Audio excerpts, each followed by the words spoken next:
Maqshuroymi? Ha. Maqshuroymi? Ma yaxshimi? Ha, yaxshi. Anunga xayrdi.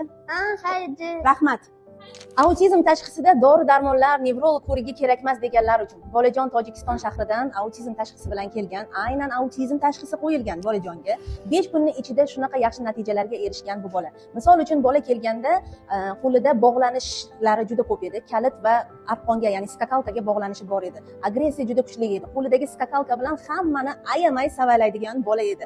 Buni shunday xarakteri uchun Tojikistonda hattoki maxsus maktabga ham olinmagan. Lekin 5 kun ichida dori-darmonlar natijasida bolajon qo'lidagi hamma narsani tashlagan. Gapirishlarini ko'ryapsiz, bular albatta o'zida bor edi, gapirish tushunchasi bor edi, ammo autizmga xos stimulyatsiyalari juda ko'p edi. 5 kun ichida biz mana shunday natijalarga erishdik. Bolada umuman agressiya yo'q.